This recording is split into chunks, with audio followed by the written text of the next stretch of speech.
Good evening, good evening. Welcome to the 1927 Club.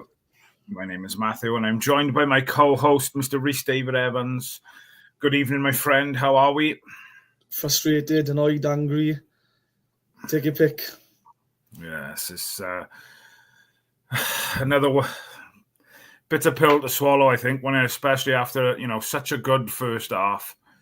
I thought, some of the football we played first half was probably the best I've seen this season, to be fair, especially at home. And then for us to go in at half time without tails up, I think we talked about it briefly just before we come on live. We all knew Sheffield Wednesday would come out, better second half. And we had to match that, and if not, be even, better again type of thing. And just that fight and that desire just evaporated. It was gone, wasn't it? Second half. They made 3 changes, so fair play to their manager. They made, big call, 3 changes straight away at the beginning of the half, and it changed the game. It changed the game for them, in fairness. Agree. First half, I thought we were outstanding. The front 4, pace, energy, legs. I think we were the first to every second ball. Our turnovers are brilliant. Every time they got the ball, we turned it over, recycled it on the attack again. We should have scored 3 or 4 first half. We had the first goal. And I think we just got a bit complacent. And we had the chances, but didn't seem to, I don't know, we seemed to take an extra touch we didn't need to take, or try something else. We should have just put the ball in the net. Yeah. It was that good the first half. Barry Barner was playing centre half, picking the ball up. He'd put the ball forward and it'd come straight back to him because we were pressing so well. And then second half, it's same old Cardiff. Absolutely crumbled. Mentally, they're so weak. It's so frustrating. I mean, one pass cuts our entire midfield out. There's about 3 times today now, Barry Barner picks the ball up and has a 40-yard run, and our players are jogging alongside him. We know he's a key player. We just jog alongside. No one puts a tackle in. Just mentally weak they are. Absolutely mentally weak. It's so frustrating. It was frustrating second half in the sense that we just allowed them so much time on the ball. And like you said, we weren't closing them down. We're inviting them on again. And typical Cardiff. That's all I can really say, really, to be honest. Like I said, it was so disappointed first half. Full respect to their fans. They come down in massive numbers. But I think we silenced them for a large majority of the game until they scored. Which was, it was important. We get the goal first, I think. And, they booed them off half-time. So it was just frustrated because there was so much hope there after that first goal. And I think there was a couple of comments in the WhatsApp group around, it's vital we get another goal because we can't just, defend. We don't keep clean sheets, do we? How many times have you said this the last 3 years? We'll go up. Luton, Blackburn, the last 2 games. We get the goal, and then as soon as we score, we sit back, invite pressure, allow them to have the ball, and then panic sets in. You see it. The first touch can become sloppy. The 3-4 yard pass gets misplaced. The headers go the wrong way. We just crumble. We just sit off, allow them to have the ball. It must be a mentality thing. And the fact there's no leaders to take control and the only thing I can say is the first half was brilliant and we didn't lose the game. But that's not good enough at this point of this part of the state season now. Derby win now, like we said, in the midweek, and also in relegation zone. Yeah. It's just mentally weak. And again, I can't wait for the summer to get a clear out of some of these players. The sooner some of these are gone, the better. Yeah. We're going to dive into the comments just quickly, just to say good evening to some of the guys that are there. Bear with me. I'm on a different laptop again tonight. So, bear with me. Evan James, good evening, buddy. This is a new name, I think. I haven't seen this one before. I might be wrong, but you got a memory like a goldfish. Good evening, Quinn. Cardiff boy, good evening. Evan James says, not using all 5 subs was a waste today. The sub choices as well. They made 3 subs at half time. If we used all 5 later on, We could have had an extra fresh body. Tanner was rushed back from injury. Yeah, we'll talk a little bit about that a little bit later on. Paul is in the house. How are you feeling, Paul? He's been out on the lash all day, I think, or he had a couple of beers this afternoon, so settling down now. He's got his slippers on, I expect, and his dye cap. And he's sat in a chair chilling, listening to me and you talk crap about disappointing second half. Graham's in the chat as well. Good evening, Gray. I'm on a positive. Good point versus a good side. Can't fault players. Youngsters were amazing. Yes, we let them off second, but they found subs really odd. Paul says, it's typical of our season. We look okay in half, but seems to be a real lack of leadership for me. First half was brilliant, says John. Second half could have gone either way. We should have won easily, but unfortunately, didn't Sheffield win? Sheffield went to a decent side. Lewis Watts, good evening, buddy. Why they sat back at the start of the second half, I don't know. Surely Rhys didn't tell them to do that. Richard says, how did we keep Bannon out in the first half and then allowed him to dictate the second half? Yeah, you've got that right, John. Again, we'll come on to that a little bit later. Rhys says, Tanner, Ruben, El Ghazi, Turnbull, and the Yak all came off the bench, Ev. So we did use all of them. Yeah, I thought we did. And a comment, I think, by Rhys there, just two of them with only 5 minutes to go. Yeah, I think you said that, didn't you? Before we come on live, Ruben come on for the last 5 minutes. Too late. And again, was a weird one because we dropped Tanner to right back end when Ruben come on. So, yes.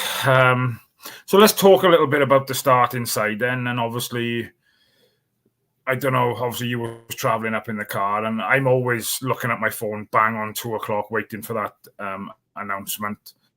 Always comes in the WhatsApp group we're in as well. So I'll just read through the starting lineup, mate, and we'll discuss it a little bit. So Ethan Horvath in goals. Back four then of NG, Fish, Bagan, Calmo Dowder, Mansverk and Chambers, Isaac Davis, Alves, Ashford, and Salic. What was your initial thought when you've seen that side coming through this afternoon, buddy? Front four, I was excited at. I thought the front forward pace, directness, excitement. And I thought Alves would be 10 because we see the balls he could play. I thought he'd be 10 and have Ashford on the right, Davis on the left, cutting inside. So I was excited about that.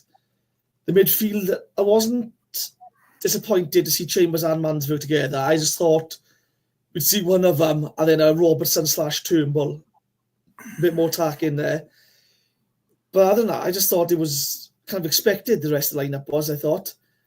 Yeah. I thought the bench looked quite strong.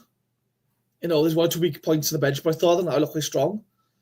I thought Isaac Davis would have been left on the bench, if I'm honest, and brought on for the last 30 minutes and run a tight defence with his pace.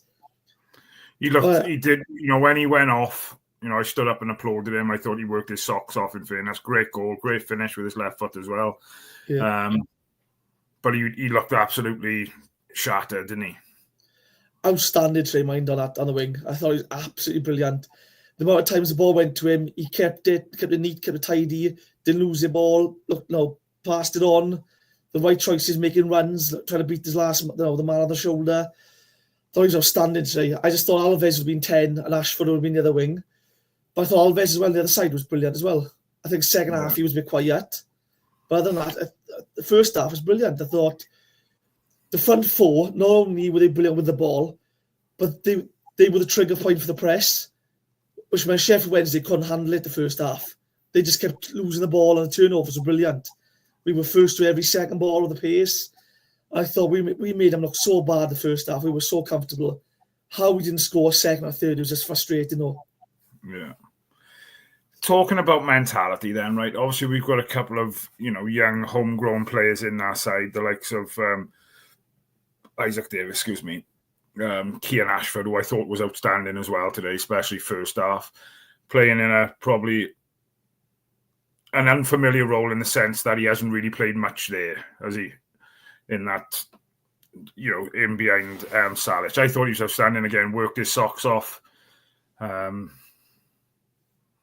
do you think, mentality-wise, do you think, you look at the work ethic of Isaac Davis, Cian Ashford, don't stop fighting. Is that because do you think that is because they're Cardiff supporters? They've been at the club since they were kids. It's got to play a massive part, that, haven't it? I just think because they're young, they feel us, and they know this is their chance.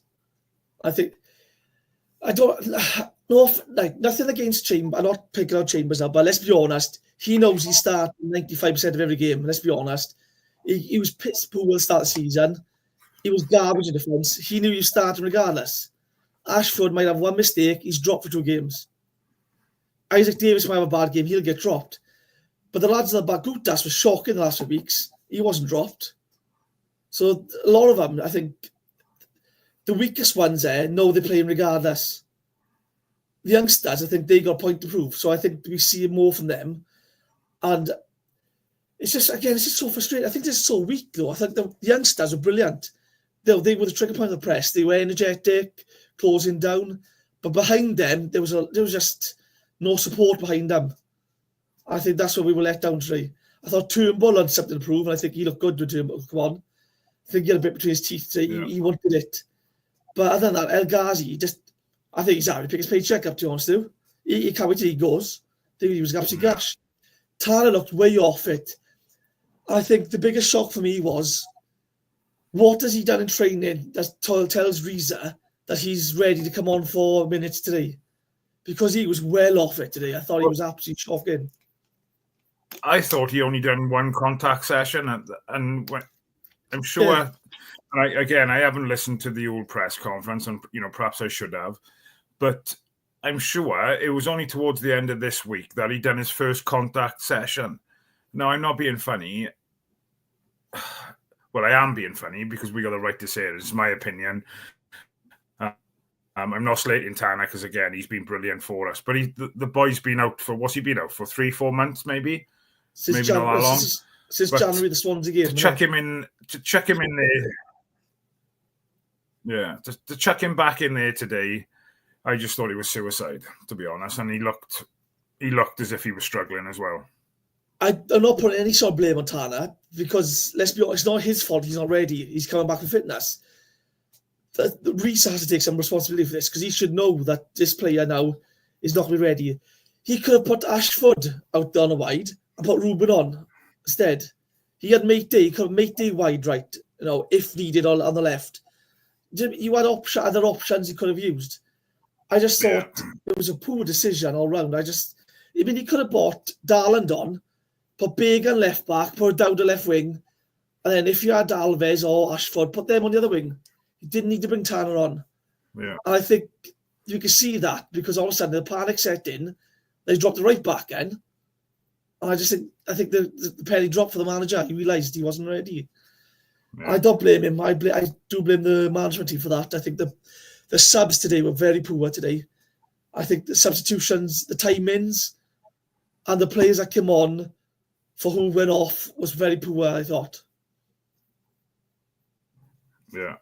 I was sat in the stand talking to the gentleman next to me, and we was kind of having a discussion of whoever's going to go off today, whoever comes on has got to be chomping at the bit, and we were El Ghazi, so lackadaisy in his passing, the ability to pass, 3, 4, 5 yards, the amount of times he wasn't on the pitch that long, and the amount of times passing, and he's passing it straight back to them it was frightening and scary in the sense that, he's a championship player, and I know he's probably coming towards the end of his career, but within a relegation fight, we just can't afford to have that many mistakes of one player who's coming in off the bench. He's only 28, 29 years old. That's the crazy thing.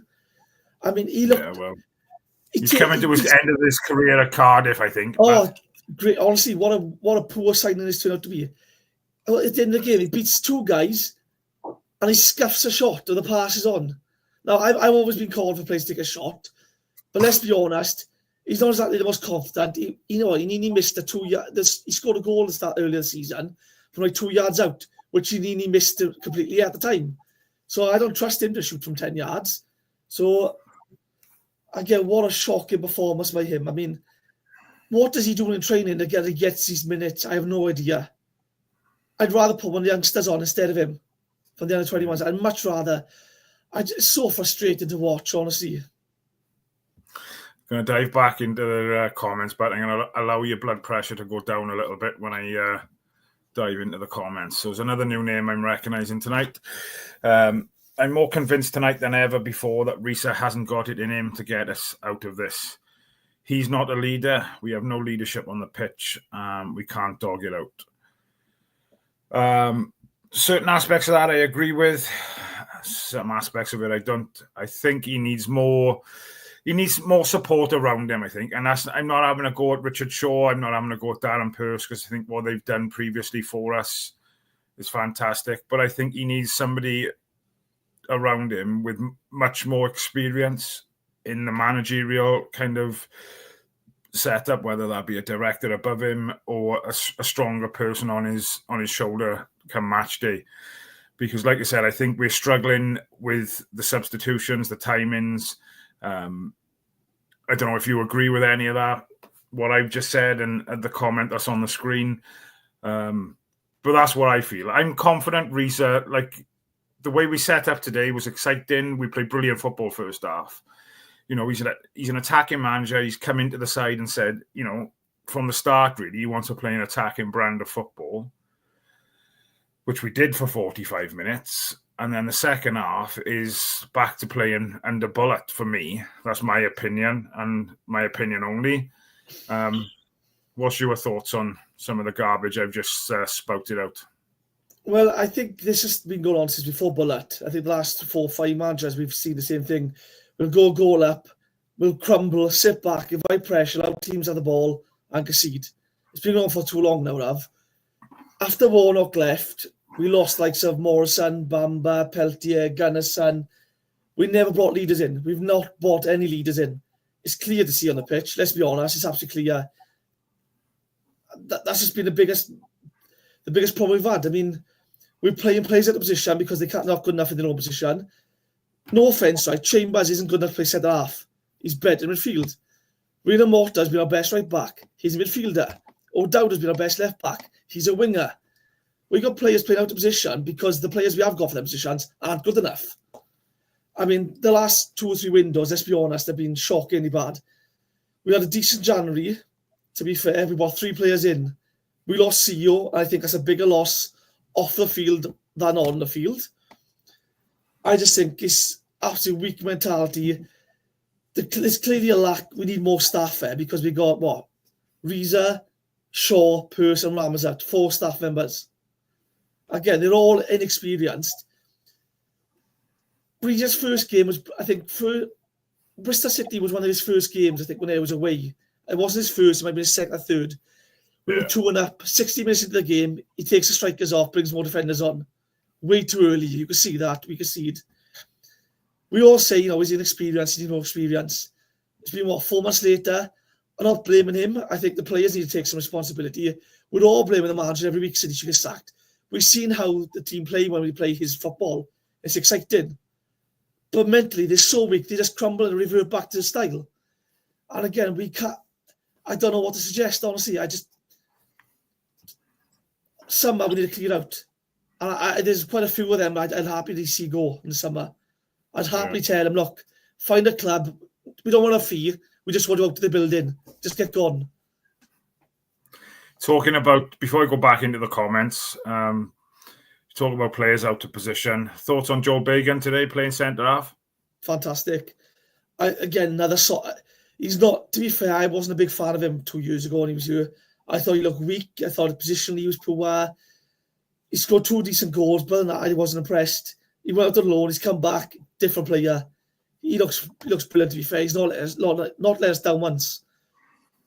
Other than that, though, I think the players around him have let us down. And I think you need some of the senior. You got O'Dowda, you've got Manswork, you got Chambers, NG. These are older, more experienced players. Where's the leadership from them? NG playing shit down today, throwing himself on the floor, gives a corner away. Ridiculous. I think he had cramp in fairness, but O'Dowda, I thought he was outstanding first half. So strong going forward on our left-hand side, linking up with a winger as well. And I'm not sure, again, if he had a knock. I'm pretty sure he went, he was down for, a couple of seconds early second half. But he just didn't look at the races for me second half. And like I said, I don't know if that was due to the knock, but I don't know. It was frustrating again, as we're saying. I agree with that. I think Alves didn't look quite right second half, mate. He wasn't getting as forward as much as he was in the first half.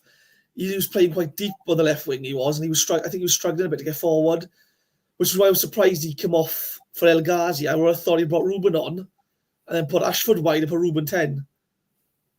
But he didn't. And I just thought, again, 60 minutes into that game, Sheffield Wednesday are looking for the winner. Their back line has gone up 5 yards. You're bringing Ruben on, he's feeding balls through to the wingers, to the striker. That's what you want. But we didn't. We just brought El Ghazi on for some reason, who's got no pace. Can't pass the ball, to be fair to him. Doesn't look like a footballer these days. Just shocking. Yeah.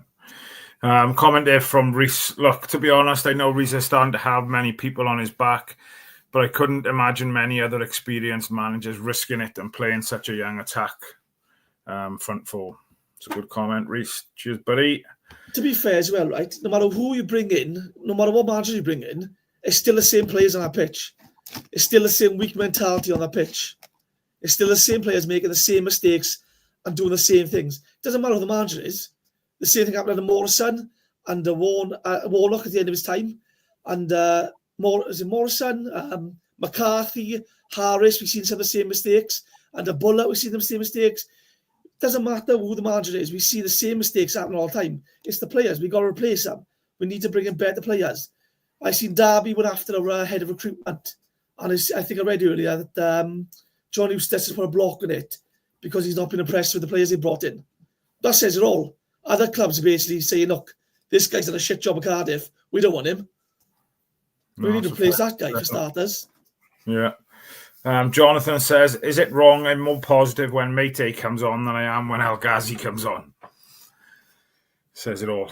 Just, I wanted to point on Matty, right? And I know we've had the stick over the season and things, but what I just noticed it again today, and I'm sure I've heard people say it previously. Final whistle goes, turns his back, bang, straight down that tunnel. Doesn't make any effort to go and sit. And I know he's had shit off the fans, right? But that's not every fan. That's not every fan in the ground. There's kids and are there who, worship the players out in that field. And I think he's got to be the bigger man, in my opinion. And again, this is my opinion. Not everyone is out there to slate him if he's had a bad performance. There's to the kids that are there in our family end, right, where I'm sat with my boy at the moment. They're idols, isn't they? That's every kid wants to be out on there like they are with a Cardiff City shirt on. Whatever beef you've had with fans, rightly or wrongly, even if he just goes to the family end, I'd respect that because that's where the majority of the kids are sat. Don't turn your back and just walk straight down that tunnel because that winds me right up. I don't think you can. The thing is, no one can criticise Matty's hard work and his work ethic. He will put himself about. No one's criticised that. But he's not going to score you 5 goals a season as a striker. And that again, nothing against him. But how many chances did he go at the start of the season? He went clean through, missed the target completely. He's not going to score you 5 goals at Cardiff. And again, no one's criticised his work ethic. When he comes on, he's going to body defenders, but he's not going to score. He scored a goal against Blackburn, brilliant. But 2 goals a season, is it? How many minutes has that been? He's not going to score goals. So I don't think anyone should criticise him for his professionalism. I think professionally he's always done the job. But yeah, I agree with you there. At least go to the family stand. There's kids there, applaud the kids. You've got problems with the rest of the fans, fine. But there's kids over there who do worship you. At least, go wave to them or something, because they're not criticising you a mess now. I can't imagine Josh is on Instagram at night, mate, you suck, mate, you shit, mate. He's a kid. He's not doing that. No, I wouldn't be surprised, mind. But yeah. And going back to players, I think obviously they do the lap, but they kind of go halfway. So they go halfway down the Ninian, round the Canton and back. And I just think, come on, get up and see the kids. Like, do you know what I mean? And I think it's great, the players, right? This, again, I've seen photos on Facebook today of before the game, people having photos with the players and that, which I think is brilliant, right? But like I said, some of them kids look forward to that week in, week out, and the players don't come anywhere near them like after a game. I just think it's poor, I think. Special mention to Callum O'Dowda, because there's been some shit performances this year, and he's the only one who comes to the fans and apologises. No matter how bad it's been, he's the only one who comes right to the fans, apologises and claps us. O'Dowda does it every game. I got to give him credit for that. Right, let's get back into these comments because there's plenty of them coming thick and fast. Evan says, Ashford and Davis were phenomenal today. Today I blame Rhys because he got the lineup right, and that's about it. Progressively went downhill from there. Fish did well aside from defending their goal. Rhys says, if we had 2 or 3 first half, we wouldn't have flapped it second half, but because we didn't, they panicked. Nervousness. Paul says, Rhys lately has been calling out the players in interviews after games, saying things like mentally ain't right for me. That, yes, is a player thing, but also is a manager thing. I think people nowadays, rightly or wrongly again, and this is, I'm not saying it's right and I'm not saying it's wrong, but I think sometimes, given the way the world is now, perhaps, you go back 20, 30 years ago, if you weren't having a good performance, you'd know about it, but from a manager, wouldn't you? Do you know what I mean? You go back to the air dryer treatment that Fergie, or when something happened, or he threw something at Beckham the one day. Kick the head. I just don't think you have it nowadays from managers, do you? To be honest, you see some old videos of Neil Warnock in the Sheffield United dressing room. I seen one the other day, and he asked one of the players to go out to the room and go and have a bath because looking at him made him feel sick. I just don't think you have it today, and I think, I don't know, I'm old school in the sense that I think if you're not performing, you're having it. Like, do you know what I mean? And do you know, because of that though, it's the whole arm on the shoulder. Do you reckon that's made modern day players weak mentally? Like, none of them are strong mentally. Because I'm thinking 5 years ago, Warnock was doing that. I had this feeling stuff. He was screaming at players, calling them out. Again, it's old school managers, I think it is. If you're bad, he lets you know. It seems these days you've got to put an arm around them. Oh, you've been bad for the last 10 weeks. That's fine, mate. Do it again Saturday. It's just frustrating to watch. Yeah. Here's an interesting question from Jonathan. Do you think Joe Rawls has played his last game for Cardiff with him being out for the rest of the season and out of contract in the summer? I would like to keep him, especially in the academy. Again, a player-coach role, pay-as-you-play sort of thing maybe. But he might be looking at getting another 2-3 years as a starter, maybe in League One or the League Two. And who knows where we'll be for starters. We don't know where we'll be, who our manager will be. We could be in League One and might have to keep, might be thinking we'll keep him. Yeah. I think we'd have more chance of keeping him as if we get relegated, he'll probably stay as a player, I think. But again, I don't know.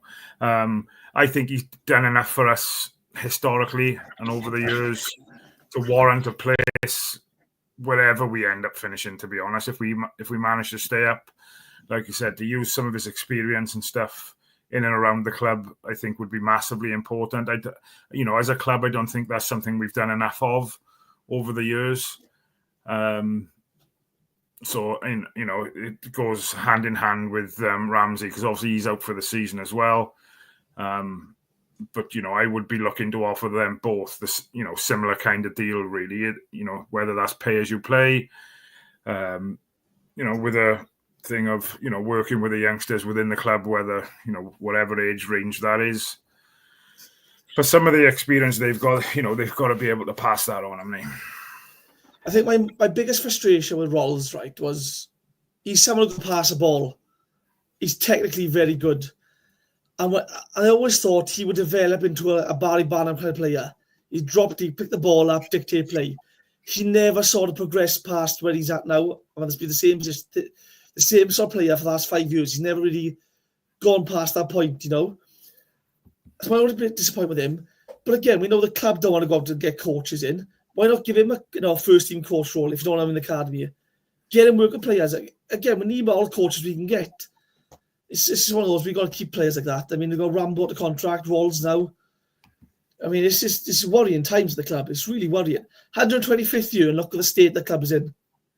And not a word from the club as well. Yeah, it's not good at the moment. Right, I'm diving back into these comments again. Neil Warnock had players that were on fairly modest wages aside from them being leaders. We didn't have the money for big player names. Graham says, to be honest, as a team, looked unfit all season. Maybe the fast pace of first half just took it out of them. I think there's something come out in the week when it's saying that about pre-season. I don't know if you've seen that or read that. But yeah, that's it was an interesting one. I think, and that's something I think we've said quite a lot over the last few months. Rhys says, our squad really that full of... No, but is our squad really that full of big players? I think there's plenty of potential in this team, but they all seem just a little too nice and not the aggressive type. Agreed there, mate.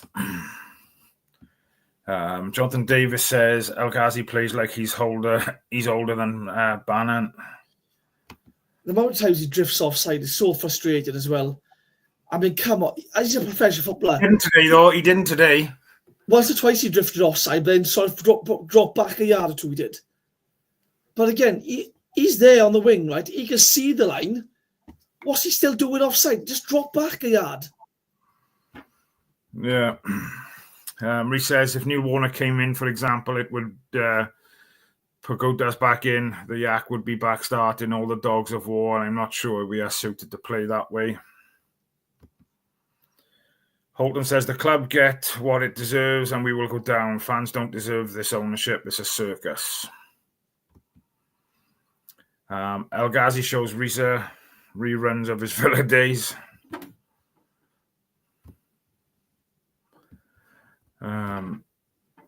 Jonathan Davis says, we need Adi Vivesh.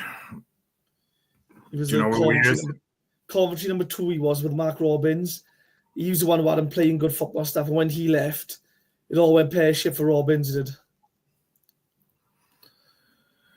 Rhys says, we still had as many shots on target in the second half as they did. It wasn't as one-sided as it seems, just we were so dominant in the first half that it was always going to be hard to continue like that.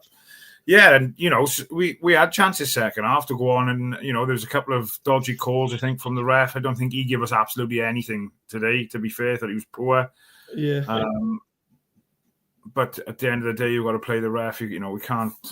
Yes, we can whinge and moan and scrutinise his performance because, again, we're entitled to our opinion. But I think when things don't go your way, I think you're always going to have those extra...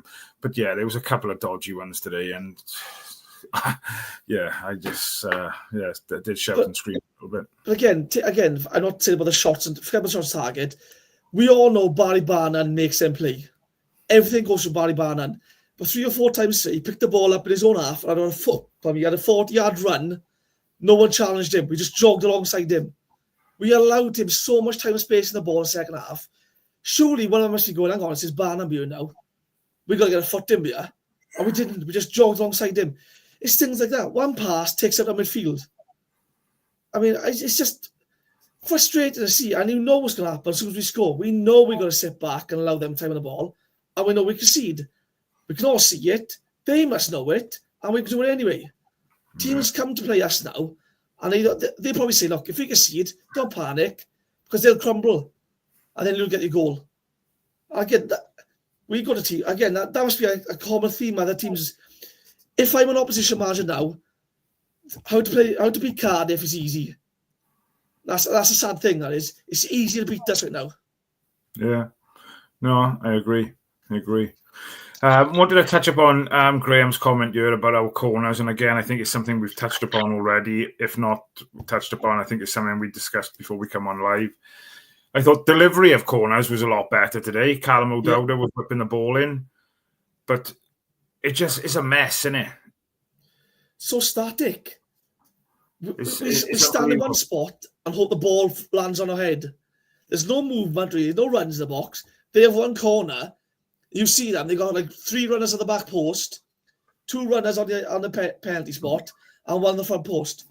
We have no idea how to defend it because we're watching their players rather than watching the ball. But for our corners, we just stood there like statues, hoping the ball lands on the head. Yeah. And I wanted to think, because somebody mentioned earlier about Hovarth. I don't think he had much chance, to be honest. There was a bullet header from 6 or 7 yards. I don't think he had much chance, to be fair. I don't know what your thoughts. I thought he had a decent. He didn't have much to do, really. I don't think. Yeah, I thought he had a solid game today. Again, I'd criticised Hovarth all season. I thought he was better with the ball at his feet today, kicking it out. He wasn't dawdling on the ball or making the 2-yard pass, making it dangerous. He was getting rid of it. When he had to make a stop, I thought he looked okay. I thought he was kind of confident. I was more than happy with him today. But we're on the corners. Throw-ins is another one. Every time we win a throw-in, all our players turn our backs to the throw-in taker and walk away. No one wants the ball. No one's ready to step up and want the ball. It's so poor, honestly. I was sat in the ground today, right, and I think it might have been El Ghazi. There was a throw-in on the left-hand side, and I think Eman O'Dowda went to pick the ball up. And I'm thinking to myself, if I was O'Dowda, like you've just said, El Ghazi turns his back or walks towards goal end. If I was O'Dowda, I'd have just thrown the ball at his back, let it drop down, and kind of taken the ball on, like. But no one wants the ball from throw-ins, and you see it every week. There's no one stepping up and dragging the game by the scruff of his neck. I thought Turnbull tried to do that today, to be fair to him. He tried to get on the ball and make things happen. But then around him, again, he had 30 minutes, and others around him, and I thought it just looked a bit out of it. It was the end of the game. I mean, I generally thought this 2-week break, a few of them would have got up to speed fitness-wise. A few of them looked quite off it again in the second half. Brilliant first half. They might have worn themselves out tiredly. But come on, this is March, nearly April. They should be at least able to 90 minutes now, by now. Yeah, no, I agree. I haven't really mentioned much of Yusuf Salic today. Made a nuisance of himself, I thought, today. Again, not afraid to put it about. I think he's everything that we want him to be, in my opinion. The only thing he didn't do today was score a goal for me. I thought he, like I said, he shoulders, arms into people. It's just, I love him, I do. Just a shame he couldn't. He had a couple of headers, didn't he, I think? But yeah, what was your opinion of his performance today? First of all, I'd love to know what a foul is from the referee. The amount of times he's getting dragged all over the place and thrown about, and the ref is giving nothing. But you whisper something to their players, they're on the floor, and the ref is going straight to his whistle. So I'd love to know what a foul is these days, because he's getting thrown about. But again, I thought he made himself a nuisance. I think they made 2 subs to the back line today. I think he caused them problems as well. I think he would drop a little deeper, which allowed the runners behind then. I think that caused them problems. I think it's smart. I think he's a bit of help for the refs now and again, because again, he's getting thrown about years, and the refs are giving nothing. I thought the lines was poor as well. Yeah, no. A lot of times the ball out of that, depends how you look there. For me, he was left-hand side, but for you, would be right-hand side. The ball got touched there. The lines were no clue what to give, so he was waiting for the ref to make a decision for him. Again, how poor is that, like? Yeah. Rhys says he certainly isn't perfect, Reza, but only so much you can do. Evan says, what I found interesting with Junior Hoylett was that he didn't always beat his man because he didn't need to. He'd cut inside and shoot. Our players don't shoot unless we are 3 yards by the goal. To be fair, and I think that's something we've said all season as well. El Ghazi did take on 2 men and try to have a shot, but I mean, let's be honest, that he scuffed the ball completely, and I didn't get nowhere near the goal. So, Paul Sweeney, another new name, I think, potentially. Again, my memory's shocking, so I do apologise if you have commented and been and tuned into us before. It's getting serious now, still in control somehow. I don't think we are anymore. Obviously, Derby have got a game Tuesday night, so if they win that game on Tuesday night, they go above us and we're back in our relegation zone. So the ball will be out of our hands again then. But, you know, we are still got home games to play against Oxford, Stoke. Stoke had a good win today, I believe, beat QPR 3-1, I think. Evan James says, I'm with you, Matt. Going back to talking about Mate Day, I feel responsible for Mate Day's reactions. Send him a letter, but and apologise. I'm sure he'll read it and he'll go around, shake everybody's hand and clap at everybody next week. Be careful. If you send it to the club, it'll probably get delivered to the wrong player, let's be honest. Yeah. Hope they go down, shite club. I'm not sure what that comment was relating back to. Richard said, mate, they just walked off, no handshakes and ignored per show, etc. Bilbo Swaggins, we are going down. Joe Rawls meeting and greeting fans in the stand before the game. Great PR. I'm not being funny. That's what he should be doing if he's not playing. He's club captain. To be fair, Joe Rawls has been a brilliant servant to us. I mean, he's always got time for the fans. I've seen one or two of our players say to fans, sorry, I'm late, and walk off and ignore kids and stuff. Joe Rawls is out there all the time saying things to fans. I've seen him after games as well. He'll stay and have photos of people. He stops his car and talks to people. He's been a brilliant servant to us. Yeah, 100%. I'm not going to focus too much on this comment. I'm not even going to read it because if I do, I'm going to curse us for next week. But I will read this comment out, Suze. You've put the 7 points between Luton in 23rd and QPR in 15th. So again, look how crazy our league is. Again, I'm not reading that comment out because I don't want to curse us for next week. Let's be fair, our final was better today. We could have won 3-1 or something at least, but we can't keep saying the same things. And that's the frustrating thing again, Rhys, I think, is these podcasts are quite repetitive in the sense that we talk about the same things week in, week out, I suppose. But that's not our fault, is it? That's the people on the pitch putting in the performances, unfortunately. We'll go 1-0 up, and we'll sort of like get complacent on the attack. We do, like we'll get a clear-cut chance, and we'll sort of just try and side tap it in rather than bury the ball in the net. We'll try and be a bit too fancy with it rather than to be efficient. We try and do too much. We do, and I think that's a big problem we've had. The ref was excellent. I think when we played Plymouth today, he was poor. I can't remember. So was he the ref? Watford away was. Yeah, I thought he was. I didn't recognise him from the Plymouth game. If Vincent Tan played for Cardiff, he'd be a striker because that's how little you see of him around the club. Always on strike. The fourth official made a late call as well, didn't he? When Ashford was running away with the ball. Yeah, there was a couple of decisions today. He blew the whistle very, very late. Yeah, I didn't realise the fourth official could get involved. I thought the ref sees it and deems it not a foul. Then it's the ref's call. For the fourth official to get involved and say, hang on, that's a foul. I thought it was pathetic. That's undermining the ref for starters. But yeah, I thought he was very weak today. Again, we whisper by a player and they throw themselves on the floor and his mouth is, he's blowing the whistle straight away. We go down and it's, no, carry on. That's a shocking performance, I thought, today. 100% agree. We're all gutted, but the hope we go down is awful. Yeah, nobody wants to go down. Well, I certainly don't anyway. Otherwise, we won't be playing the South Wales Derby next year. Apologies, I think I said Derby Preston was on Tuesday, and actually you can see how much I don't pay attention to many other clubs.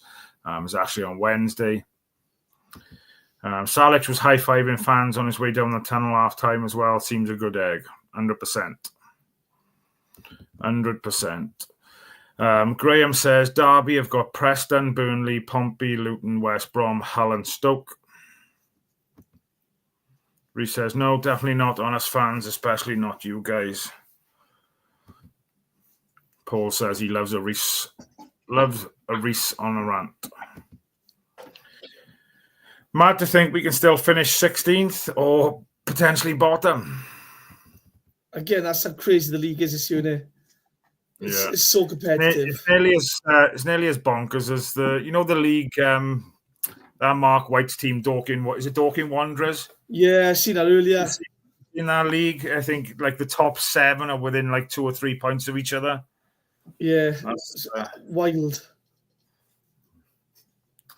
Luton play Leeds and Stoke next. Obviously, Luton picked up 3 points today, going away to Hull. So, mad in it. Hull were unlucky not to get anything out of us. I think we robbed 3 points off them at home, didn't we? Really. I think they controlled the majority of the game, to be honest. But I don't know.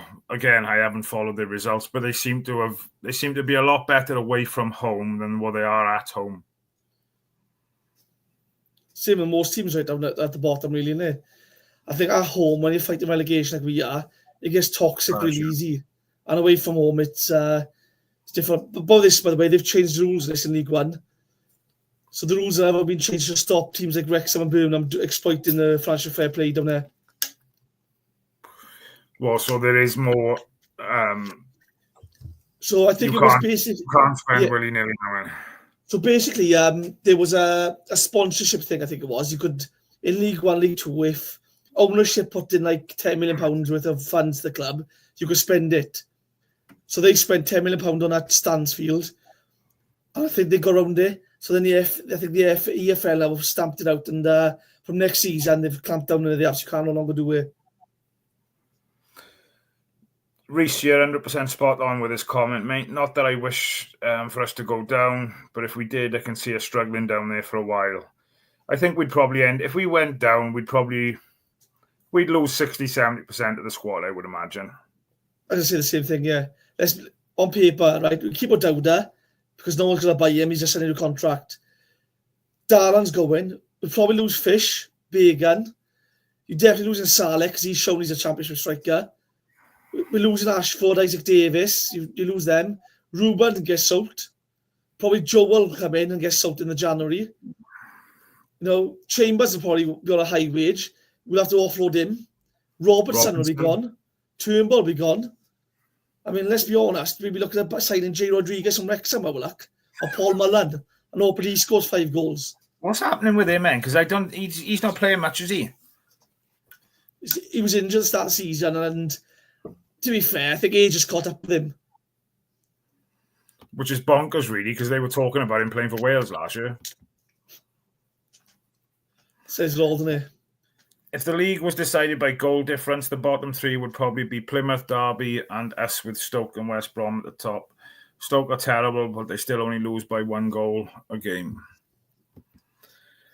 Evan says all the money we'd make would go in Tan's back pocket if we got relegated. I agree with that. I think if we did get relegated, there would be a mass sale at the club. And what he would do is he would then look to quickly sell a club because the new owner coming in will have to spend the money to replace him players, and it won't be on him. Because if we did get relegated, chances are the Salah case will be dealt with by then.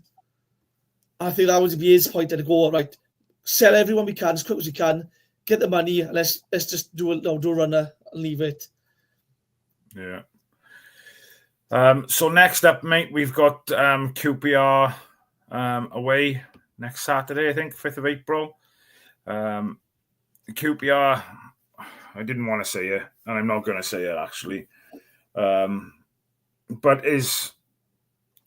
we've got to be going there confident, and I think, which is going to be difficult considering, the position we're in. But, we've got to be going there and targeting 3 points. I'd go with the same kind of setup. I know it's away from home, but we've got to go there attacking. We've got to get goals because we are conceding at the back. I hope we go similar to what we, set up today with them front 4. and take the game to them, because they're under pressure. They're in a poor run of form. And if they're on 45 points, they are not a million miles away from all the shit either, are they? Again, we've seen it. We beat Blackburn 2-1. Anyone can beat anyone in this league. The front four stays the same for me. I would probably drop Train Bars and play Turnbull, only because I think we need an extra bit of attacking threat. I think Mansfield can do a bit of a defensive job. So I do think we need an attacking threat, but the front four will stay the same for me. But again, I think we lost to QPR home earlier this season. It was a Tuesday night, I think it was. And it was one of the worst performances we put in. So, but again, mentally, we're so weak. I mean, we'll see it now on Monday. They'll be back in training now with all smiles on their faces, and we're in the shit. And it'll be, a good session for the boys. Everyone's happy. Well, really, it should be, you back your IDs up or you're out. I mean, it's got to be harsh talks now. It has to be. Yeah. This comment from Rhys here, the start we had was so damaging. Agreed. But that's gone. That was the first 6 games of the season. We've had so many games since then to put things right, and we haven't. I think we, not that I'm defending Bullet or anything, but I think, we can kind of forget that now, in my opinion, because, the games after that, the 30-odd games after that, then we haven't been good enough. Simple as that.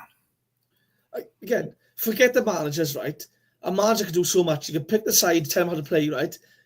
QPR earlier in the season, we were dreadful. The players didn't put a performance in. Pompey away, players didn't put a performance in. Luton home and away, players didn't put a performance in. Leeds United away, mentally crumbled, didn't put a performance in. There's only so much you can do. Oxford away. The players have let everyone down, a lot of them have. And the worst thing is, they'll still pick up a massive paycheck. And if they do go down, they know they'll go on to a bigger club next season and in the Championship or something. It's honestly frustrating. The players owe us a performance. They owe us a 90-minute performance, not a 45-minute performance, a 90-minute performance. And they're just not doing it. No. And that's so frustrating. Yeah. Going back to QPR, my manager in work's travelling up next week. So just a big shout out. We've always been well followed, regardless of whether we're doing well or we're not doing well. But just an example, she's going up on the train next week with her husband and the 2 kids. So it's costing her in the region next week 350 quid for the train tickets. I think I spoke to you about it in the week, didn't I? 350 quid. So I've got nothing but respect for the fans who do that, because given the current climate we're in, that kind of money is bonkers, isn't it? To go and watch a football match. Yeah. And it's, hardcore fans like that, hopefully, are going to be the ones that help us get over the line, because, we need to go there next week and get points, and hopefully we can go there with decent numbers to QPR. It's not one I'm travelling to next week, unfortunately. But hopefully we can come away from Loftus Road with 3 points. Another Ruben free kick. Can you remember that a couple of years ago? Yeah. But again, it's fans like that, the players owe these performances to. She's spending, like I said, £300 to get up there. That's probably just train tickets alone, that is. So I looked at train tickets to London, it was between £100 and £135. Yeah, but you live in Swansea. Port Albert, don't you? Still, to get to London, £100 to £135 for the train, right? That's before tickets, for food and drink. The players owe a performance, the fans doing that. I'm losing faith in some of them players. And that's the worst thing. It's so frustrating. Lewis says QPR is sold out next week. So fair play to everybody. If there's anyone here who's going next week, nothing but respect. Fair play to you. Rhys goes back to Ruben's free kick. Top bins, absolute belter of a goal. Yes, I would take that if that was offered to us. Now, a scruffy 1-0 win at Loftus Road. I've never been to Loftus Road. Have you ever been up to QPR? No, I don't think QPR away, no. Be an old school ground again, I think, where it's quite close if if I can remember rightly. Yeah. But here's a question, right? There's another manager now, another one, that seems to have dropped Ruben and doesn't have confidence playing him. Is there something on the training ground, do you think? Is there something he's doing in training that's putting doubts in it? Because, again, it was McCarthy, Morrison, Bullet, I think Neil Harris as well was there. There's a long list of managers now that seems to be not sure playing Ruben or refusing to play him. Yeah, it's knowing where to play him best. I don't think perhaps he knows himself, really, to be honest. But was I disappointed to see Ruben on the bench today? Yes, because he's a homegrown Cardiff boy and he's one of our own. But was I disappointed with the front four that he was selected to start the game? No. So I think he needs to up his game to be pushing the boys that are in front of him even more. So like you said, I don't know what goes on behind closed doors. I'd love to be able to go and watch a training session. I think that's something we should do, and we'll do a live podcast when we're at a training session. So listen, you get a score, the security will. If any of the Cardiff City backroom staff, management, anybody associated with the club are watching this and would like to invite me and Rhys David Evans down to watch a training session, we won't record any of the training session, but obviously we'll have the cameras firmly fixed on our ugly mugs.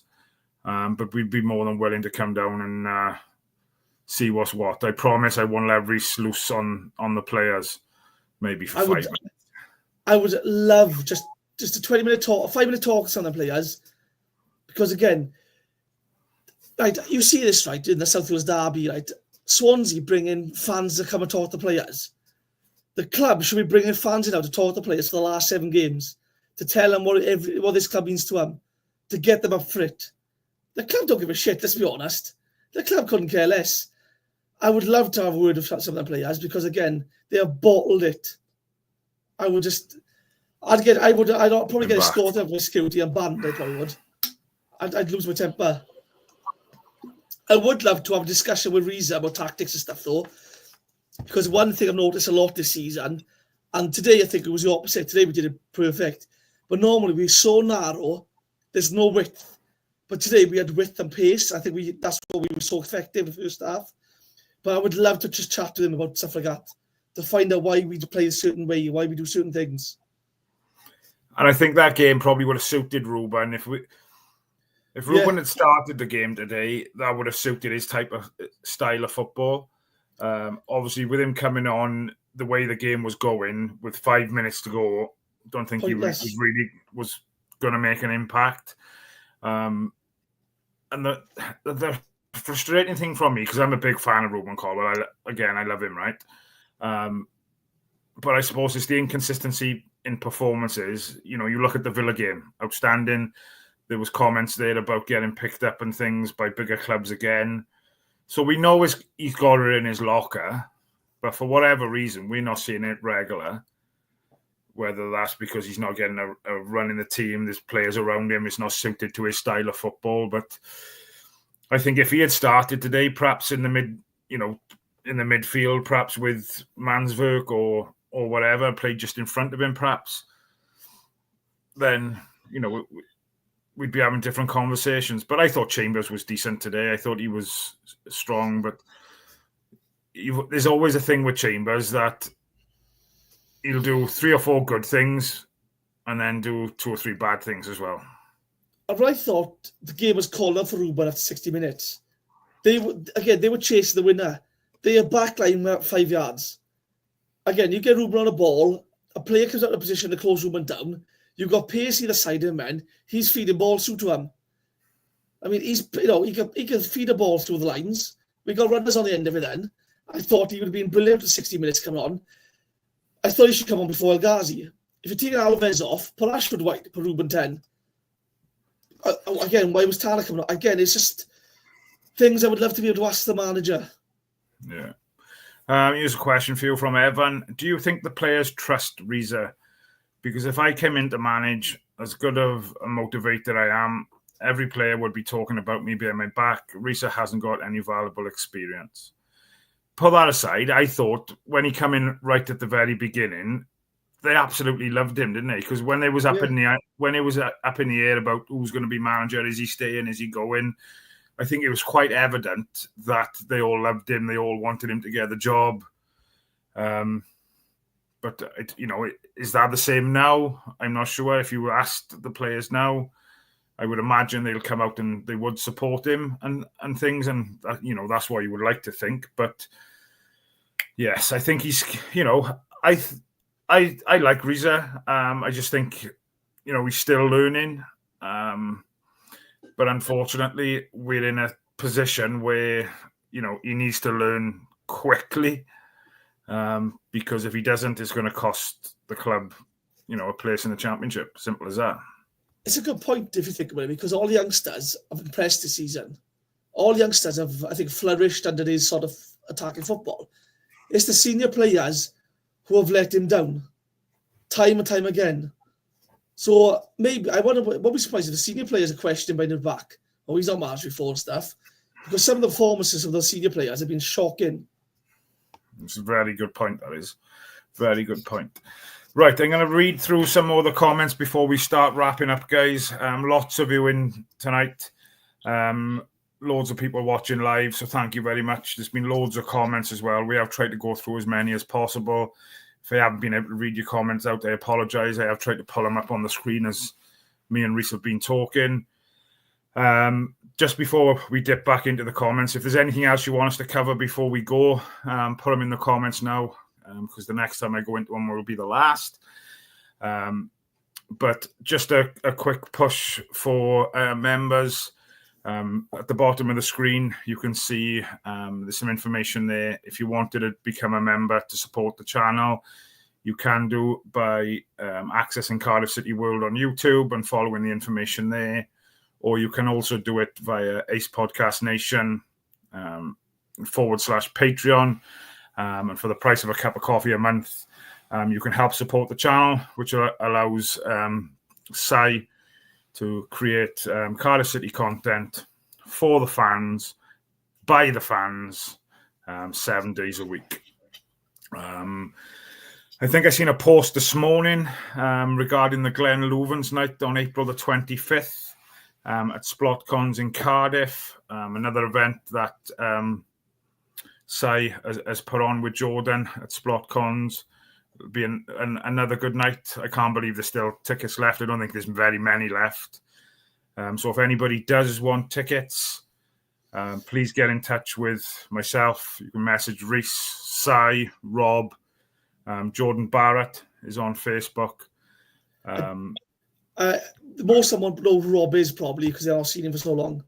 So Sai, me, or yourself, the best bet. Shot fired there, Robert Boyle. Right. Rhys says, I think they all want to play for him. They don't strike me as a bunch that aren't responding to him. He's been brave to some extent, staying mainly youth players. Richard Newell says, Steve Bowley walks around the Rico talking to everyone. You never see Ken Chu or Dalman. To be fair, Ken Chu's got an important job selling cars in London. And I mean, if he doesn't sell the cars, we don't sign no one. The players starve, and Tan starves if he doesn't sell a car, so fair play to him. And Dalman just stays invisible, doesn't he? No one knows what he does at the club. Nice little paycheck, but knows what he does. It's a nice little job out of his mind. Alan Watkins, good evening, buddy. Another new name, I think. Again, apologies if you have commented before. Caldwell loves movement. Today you would have had it 100%, mate. Definitely agree with that, yeah. Graham says, stick the under-21s on as it's the youngsters that's doing it. Paul Sweeney, Ruben had aspirations of playing for Juventus. Next season, free Bentos. If you got any discounts, send us some my way. I got to stop it. Rambo's moustache. Have you seen that post on Instagram today? No, is it a good one, is it? Or no, not really. He's going down the line of bloody Connor Roberts, I think, and he's grown a bit of a tash. I can't say jack shit because I got a ginger one as well, but I'd love to go crop one. Nothing against gingers, though. Mine doesn't grow thick, mine doesn't. Mine stays like this. It's disappointing. Evan James, he's a basketball coach that took Tonna Rebel to a cup semi-final and third in the South Wales Basketball League. Tonna Rebel is a tiny village in the valleys, but I made them believe they are good enough. Everybody's probably scared of them, but from up the Rhondda. That's why. But no doubt you've got the ability to, top man. That's Evan James's application. You've got a bit of competition. Evan is after their job as well now, Rhys. Honestly, I love the job. I'd be sacked within 5 minutes. HR would have a list of complaints against me. Screaming in players' faces, language, all sorts to be coming out about me, honestly. I'll be the quickest sacking ever. You are. He's finding fault with you as well now, and he's pulling digs at you now. Rhys, you make me laugh with your sarcasm. To be fair, Kenshu was a really important job selling cars. Again, he doesn't sell them, tanned on neat. Will Trump's 25% tariff affect our signings next season? Paul says, cheers both for the show. Great one again. CJ says, Rambo's moustache is a 70s porn star moustache. Oh, well, like, you've got to shave it off and put a muscle in his arm. Oh, like, that's the problem. Or drop the razor on his toe and break a metatarsal or something like that, I expect. Oh, but again, I love Rambo. I think what he's done, just gutted for him, really. Especially for not only Cardiff, but for Wales as well. It's evident how much he loves the club. I just think since he's been back, you've had a horrendous run of injuries. I just hope, like I said, we can keep him at the club in some capacity. And if we can get 10, 15 games out of him every season, then I'm quite happy with that, to be fair. I said in the group chat the other week, I said, in about 20 years' time, we'll all be looking back and we'll be saying, Aaron Ramsey, the best academy product we've ever produced. The best player we've ever produced. He is that good. If it wasn't for his injury, he would have gone on to Juventus and he would probably won a Champions League somewhere else. He's that good. He would have been a Champions League regular, he's a global name, but he would have been a much bigger name now. 2016, we see the peak of Rambo in the Euros. He ran the Euros for me, played the tournament. He was quality. Couldn't get near him. It's a shame about how bad injuries affected him. Yeah, 100%. Couple of things just before we're wrapping up. Another shout out to the Sheffield Wednesday fans who come down in numbers today. Fair play. It's not a short trip, so I always like to pay respect to the fans that come down, especially when they come down in the numbers that they did today. So fair play to them. And the last thing from me then was I done a podcast on Wednesday evening with a gentleman called Darren Thomas from Signposted Cymru, which is a mental health charity. They provide immediate intervention for anybody who's struggling with mental health. So if you haven't watched that, if you go on Ace Podcast Nation on YouTube, you'll be able to see that on there. If you're friends with me on social media, I've posted it all over my social media, so you'll be able to see it on there.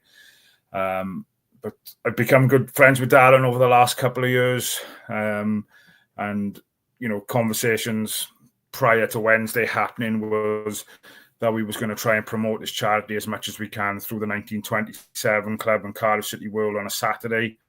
It's really important. It's something I'm quite passionate about, and I know I've talked to Rhys about it previously as well. And it's, something he's really fully behind as well.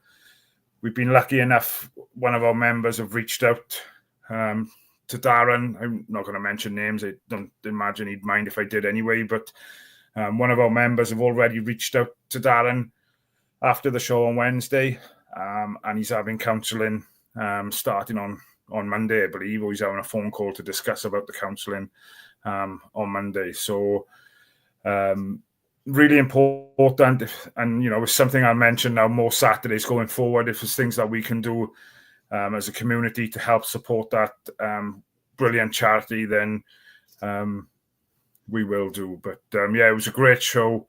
Richard, I've just put a comment in there now saying that the show with Aaron was exceptional. Cheers, buddy. That's great to hear. But yeah, other than that, 3-1 away win next week for me, mate. I don't know about you. That'd be nice. Just to say as well, mind, if you don't want to contact them, you can always message ourselves, isn't it? We do every November, we mention about Movember and stuff on our social medias are open. If anyone's struggling, they want to reach out and talk, you can. We even got a WhatsApp group chat supporting each other, and it's great. And all the members join into it. Anyone wants to join this, let us know. Send a message to us, and they could be added to the group chat. It's a good laugh.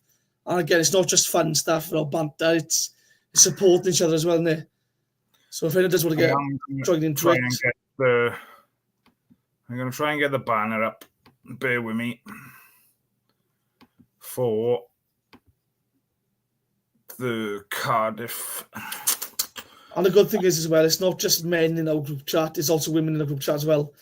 So but again, it's a great support group as well. It is, honestly, it's a fantastic support group. Also, everyone support each other. So if anyone is struggling, you can reach out to the charity, to myself or Matthew.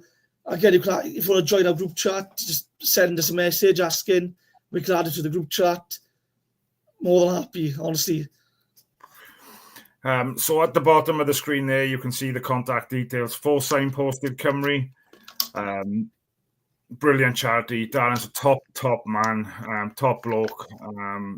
He's got loads of time for everyone. There's some crazy stuff for fundraising and stuff. So I'm looking forward to doing a part 2, and we probably dig a little bit deeper into it. But I'll give a new example. I know we're going off topic a little bit tonight. But in December last year, he climbed Pen y Fan every day from December the 1st to Christmas Day. So every day for 25 days with 25 kilos on his back, I think, which is it's not an easy feat, that. Fair play. Yeah. So the last thing again then, so there is one more thing. It mentioned about the City Legends evening with Glenn Loovens. So again, that's going across the bottom of the screen. Like I said, you can contact any of us for tickets. The information is on our social media as well. But if you did want to contact Jordan Barrett direct, his email is going across the bottom of the screen there. And it will be another great night, I'm sure. All of the ones we've been to previously have been really successful. Tickets are all sold out and things. So yeah, should be a good one, buddy. Yeah. Happy days. Right, it's good night from me. And good night from Matthew.